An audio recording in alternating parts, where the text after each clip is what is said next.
me acostumei com o apelido, é normal para mim já me chamarem de Neneca, mas como Hugo Souza é meu nome escolhido pela minha mãe, pelo meu pai, eu prefiro ficar com o meu nome e eu acho mais bonito também. Maravilha, então é Hugo Souza e não se fala mais nisso. Ô Hugo, a gente mostrou ontem uma defesa, algumas defesas de cada jogo que você fez desde que entrou no gol do Flamengo naquela partida contra o Palmeiras e podemos rodar de novo, porque é uma sequência impressionante. A pergunta que eu te faço é a seguinte: o Flamengo sofreu um surto de Covid, tinha seríssimos desfalques, e a garotada foi para aquele jogo em São Paulo, e empatou por 1-1. Você esperava, você já foi para aquele jogo imaginando, eu vou fazer uma partida para não sair mais do time, eu vou jogar e vou ser o titular, porque você era o quarto goleiro. Você já foi para aquele jogo com esse pensamento de entrar no gol e não sair mais?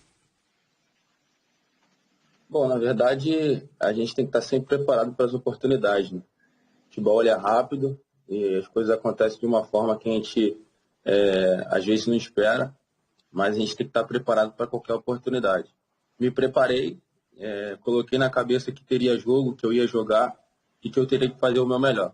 E graças a Deus eu fui feliz em fazer o meu melhor e fiz um grande jogo e tenho mostrado meu trabalho, graças a Deus, e graças ao trabalho que eu sempre vim plantando dentro do clube, dia a dia, e agora, graças a Deus, eu estou colhendo. Não, isso não quer dizer que eu deva parar de trabalhar, porque nesse momento que a gente precisa trabalhar mais ainda, porque se difícil é chegar, mais difícil ainda é se manter, e eu pretendo manter a minha melhor forma, pretendo continuar ajudando a equipe e fazer o meu melhor sempre. E quando você vai dormir à noite, você fala, caramba, eu sou o goleiro titular do Flamengo? Você se sente o goleiro titular do Flamengo? Bom, essa dor de cabeça eu prefiro deixar para o treinador. Eu estou fazendo o meu melhor. Eu trabalho com três grandes goleiros, na verdade. O Diego é uma referência, é um ídolo. O Cezão é um grande goleiro. O Gabriel é um grande goleiro. Eu tenho a oportunidade de trabalhar dia a dia com eles.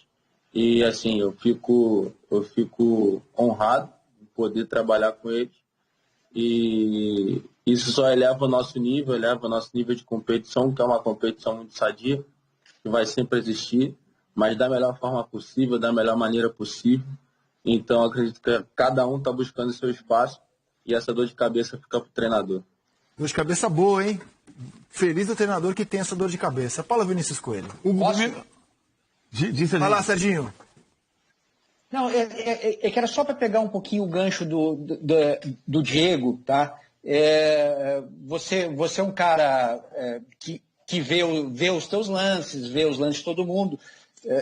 Você sabe o que você fez, né? Não precisa ninguém te dizer o que você fez nesses jogos, aquele jogo contra o Palmeiras, né? O jogo contra o Atlético, né? Você fechou o gol, você sabe disso. O Diego é um mentor, é um cara que te ajuda, eu sei que você admira ele, eu sei que o Diego te trata muito bem também. A pergunta que eu te faço é a seguinte: não seria para todo mundo você é o titular, viu, Hugo? Você sabe disso, né? Você está lendo na imprensa, né? Por tudo que você fez, por meritocracia. Agora, não seria mais cômodo para você se de repente o Domi deixasse o Diego em alguma competição, na Copa do Brasil ou na Libertadores, e você ficasse na outra? Você não ficaria menos constrangido, digamos assim? Ou dane-se, eu quero ser titular de qualquer jeito em todos os jogos? Bom, na verdade, a gente trabalha sempre para o melhor e acredito que o treinador vai fazer a melhor escolha, vai saber o que fazer, é um treinador inteligente, que sabe o que faz. O Domi é um cara que consegue ganhar o grupo, está ganhando o grupo. E, assim, ele vai decidir o que é melhor para o grupo, porque isso eleva o nível de competição da gente, como eu já disse, e faz a gente se manter sempre bem em alto nível para ajudar o Flamengo, que é o maior privilegiado nessa história toda ao clube, e porque a gente tem que estar sempre fazendo o melhor para que o clube seja beneficiado nessa história toda. A gente fez ali uma espécie de melhores momentos do Seleção, da sequência do Hugo à frente do gol do Flamengo. Vou pedir para ele escolher uma defesa, qual é, se é que ele tem, assim, a preferida. Mas tem uma em especial que eu acho a mais impressionante, que foi a defesa que ele fez contra o Atlético Paranaense, porque o jogador está cara a cara e ele para assim, muito semelhante ao que o Dida fazia, né? Ele dá um salto assim, para na frente do gol, abre os braços. E além da defesa ser impressionante, porque mostra reflexo, elasticidade, concentração, né? Olha como ele está concentrado. O jogador podia bater nos dois cantos e ele foi certeiro no canto em que o jogador bateu, mas mostra também a maneira como ele ataca a bola no rebote. Muitas vezes o goleiro faz a defesa e acha que acabou, mas se ele não vai no rebote ali, podia ser gol do Atlético Paranaense. Queria que você falasse um pouco dessa defesa, Hugo, e se você tem, assim, uma que seja a sua preferida na sequência que nós mostramos aqui, impressionante do Palmeiras, até o jogo de quarta-feira. Antigamente a gente dizia que goleiro muito alto era ruim na bola rasteira. Exato, exato. Bom, eu fico, assim, lisonjeado, na verdade, de poder estar trabalhando dessa forma, mostrando meu trabalho dessa forma. Mas, assim, ao mesmo tempo, eu não fico deslumbrado porque eu trabalhei para isso e esperei por esse momento. E quem me conhece sabe do meu potencial e com toda a humildade do mundo. Mas eu precisava dessa oportunidade para mostrar. E, graças a Deus, ela veio. E fico muito feliz em estar apresentando isso. E se for para escolher uma defesa, eu também fico com essa, Rizek. Porque foi um jogo especial também. É um jogo de Copa, que é diferente dos outros. Foi uma defesa muito difícil. Teve o pênalti também, que, o primeiro pênalti a gente nunca vai esquecer. Mas eu fico com essa e a do Corinthians, porque foram duas bolas difíceis, onde eu tive que mostrar agilidade. E é uma coisa que a gente trabalha todos os dias lá no CT, nossos preparadores de goleiro, o Wagner, o Thiago. A gente trabalha sempre a nossa reação, a gente trabalha sempre ficar plantado, esperar o chute, definir somente quando o cara chutar, esperar a bola vir para depois a gente ir, porque se a gente definir para o atacante fica mais fácil para ele fazer o gol, e dessa forma o gol fica pequeno para ele, e graças a Deus eu tenho conseguido fazer isso nos jogos, e tenho me saído da melhor forma possível. Então as minhas duas defesas preferidas é essa do Atlético, e a do Corinthians, do Casares, que eu caio por um lado, tenho que voltar e fazer a defesa no campo. Vamos procurar essa imagem do Corinthians. E é curioso que no pênalti ele tem a mesma balançada do Diego Alves, né? O Diego Alves também tem esse tique antes de pegar a pênalti. Por acaso é alguma influência do Diego, essa balançada que você dá no pênalti, Hugo? Toda influência dele. Acompanho o Diego há muito tempo. E, assim, eu sempre, na base do clube, eu sempre peguei bastante pênalti durante jogos de decisões de pênalti. E eu sempre acompanho muito o Diego. E é uma técnica que ele usa e que deu muito certo na Europa. Ele não é à toa que ele é o maior pegador de pênalti da La Liga. E é o cara que é referência nisso, não só nisso, mas no gol, pelo goleiro que ele pelo ídolo que ele se tornou. E assim, isso é total influência dele. Eu vi ele fazer na Europa e hoje eu vejo ele fazendo nos treinos, nos jogos.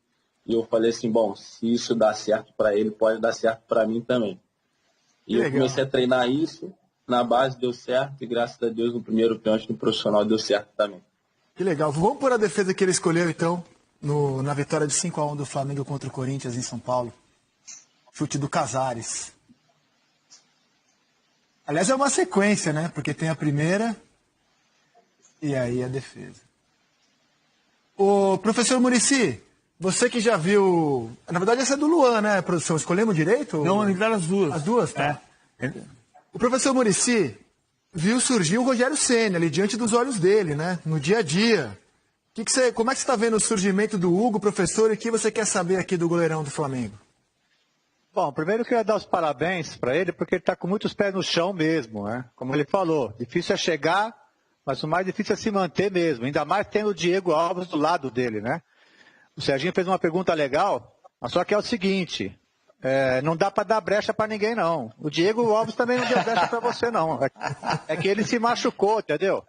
Você tem que jogar todas. É assim que você tem que pensar, entendeu? Rogério Ceni ele não deixava ninguém jogar, pô. Por isso que ele foi um dos melhores do mundo. Agora, só que ele treinava muito, né? E o Rogério Ceni também tem uma história parecida com a sua. Ele era o terceiro ou quarto goleiro, às vezes. Mas ele treinava demais. Como eu era auxiliar do Tele, eu ficava vendo ele treinar. Principalmente batia falta, tudo sozinho, sem alguém mandar. Então, isso é importante para os goleiros saberem, para os jogadores saberem, né? Quando o cara tá fora, ou às vezes é o terceiro goleiro, quarto goleiro, o cara tem que treinar, cara. Não adianta fazer biquinho, fazer ondinha, tem que treinar, não tem como. No Fluminense aconteceu comigo. A gente foi campeão brasileiro com o terceiro goleiro, que foi o Berna, pô. Ele nem ficava no banco naquela época. Então, tá perfeito ele de se dedicar e tudo. Agora, eu queria fazer uma pergunta em termos, tirando o Diego Alves, senão ele vai falar que é o Diego Alves, né? Tirando o Diego Alves, em quem você se inspirou e, na sua opinião, quem é o melhor goleiro do mundo hoje? Rapaz, pergunta difícil, hein? Eu tenho grandes inspirações, é claro. A primeira delas é o Buffon. A segunda é o Júlio César. E, assim, são goleiros que eu tenho uma admiração enorme. E a terceira fica dividida entre o Dida e o Cacilhas, que são goleiros que eu vi jogar e que sempre me encantaram. O Júlio tive a oportunidade de trabalhar no Flamengo. Assim, já era fã como atleta, como jogador, como goleiro. E como pessoa eu virei mais fã ainda, porque é assim, incrível a pessoa dele. E eu fiquei muito feliz de poder trabalhar com ele. E hoje, na atualidade, eu fico com o Alisson, que é o goleiro da nossa seleção brasileira. É um cara que, dispensa comentários. Tive a oportunidade de trabalhar de perto quando fui convocado em 2018. E eu me impressionei mais ainda quando eu vi de perto. É um baita goleiro. Assim, ele faz parecer fácil. Então eu fico com ele e vou defender nossa escola brasileira de goleiro. Eu queria só contar uma história um pouco parecida aí. Lá no clube também, desde novo, eu treinava, brincava lá de bater falta, e desde a base lá com a rapaziada. E no profissional a gente ainda não estou com essa moral toda de bater, de brincar, mas assim, é um fundamento que eu gosto também. Eu sempre me aprimorei na base de estar lá brincando, batendo. E assim, às vezes quando eu quero treinar, tem um goleiro às vezes mais novo que eu falo, vamos lá, valendo uma camisa, vamos valendo isso, que aí fica mais legal, eu tenho uma oportunidade de treinar, que é um fundamento também que eu gosto de fazer muito por ter visto o Rogério Ceni fazer isso também. A gente